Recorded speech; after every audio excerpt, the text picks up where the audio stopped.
Hello everybody and welcome. In today's video, we're going to talk about the secondary dominant chord, what it is, and how to use it in your music. And let's get started with an example of what we're going over.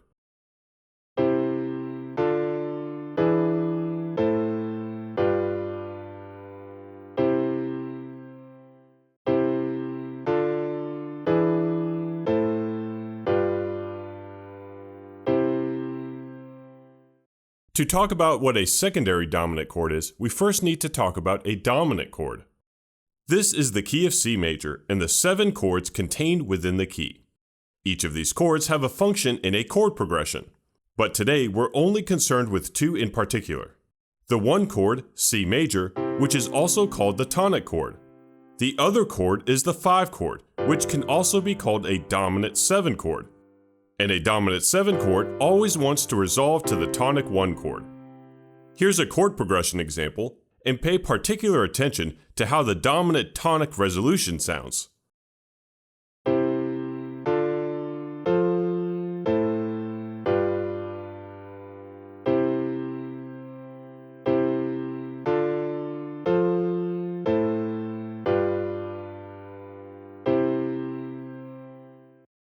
Okay, so we know what a dominant chord is and how it wants to resolve to the tonic 1 chord, but what does this have to do with a secondary dominant chord? Well, a secondary dominant is a chord that briefly tonicizes another chord in a progression. It's brought in from outside of your tonic key and then is added to your progression. The benefit of the chord is that it adds in chromaticism and dissonance to your music. So how do we find one? Well, to find a secondary dominant, you pick a chord in your progression, one that is not the tonic chord. And then you find the dominant chord for that selected chord. Let's head back to our initial progression. We'll pick the chord A minor. For a secondary dominant, we want to find out the dominant chord for A minor. Here's the chords in A minor. E dominant 7 is the dominant chord for A minor, which means E dominant 7 would be the secondary dominant in our new progression. There are different ways that you can implement a secondary dominant. One way is that you can use it as a chord substitute, meaning you take out one chord from your progression and insert the secondary dominant. So heading back to our progression, we would take the chord F major and substitute in our secondary dominant chord, E dominant 7. This is what that would sound like.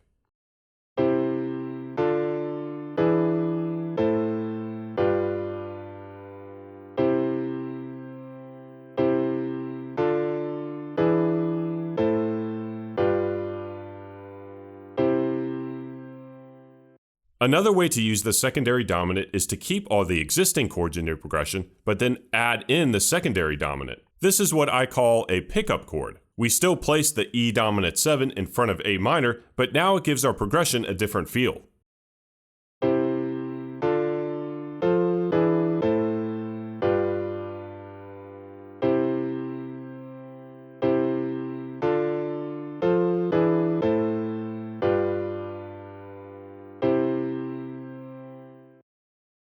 For the sake of argument and to get the process down, let's figure out another secondary dominant from our original progression.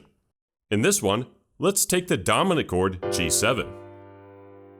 Well, we have a bit of a tricky situation. We're trying to find a secondary dominant chord for a chord that's already dominant. Well, what do we do in this situation? Well, we ignore the chord designation and just look at the root note and then find the equivalent major key.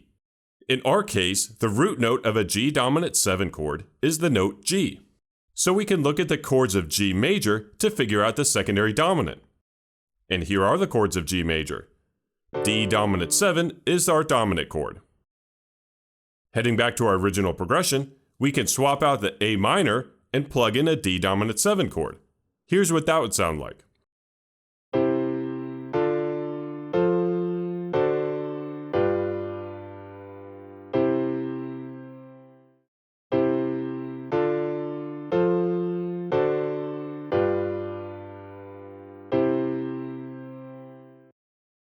There are no limitations on how many secondary dominants you can use in your progression. In fact, we can do something pretty cool, and it's how we can chain secondary dominants together. Fittingly, this is called a chain of dominants.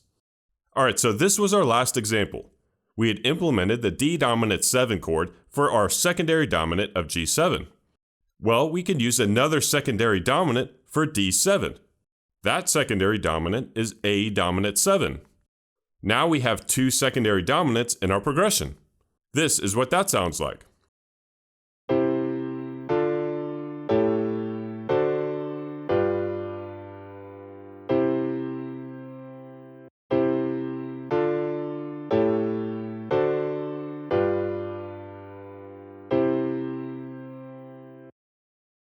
So you can slightly alter your progression, or you can make it something completely new. We'll revisit our first example with no secondary dominants, and then our last example where we had a chain of dominants.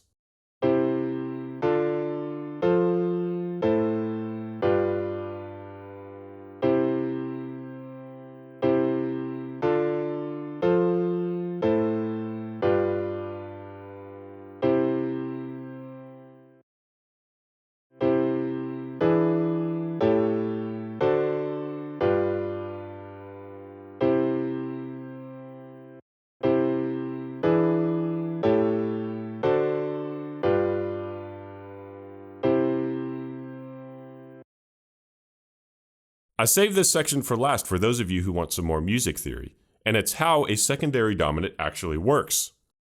The reason a secondary dominant works is because it brings in accidentals, which are notes that are not contained within your tonic key. Accidentals bring dissonance and tension to a progression or melody. Resolving this tension can bring harmony and cohesion to your music. Earlier, we talked about the chord A minor and how the secondary dominant is the chord E dominant 7. Well, the notes of E dominant 7 are E, G sharp, B, and D. So when we bring in the chord E dominant 7 from another key, we are bringing in the note G sharp with it. G sharp is not in the key of C major, so we're bringing in an accidental. This is the note responsible for the tension in our progression. As we wrap up, the secondary dominant is a beautiful chord that can be added into any progression and make something simple sound a lot more complex. Anyway, that's all for today's video. I hope you enjoyed. Thank you for watching.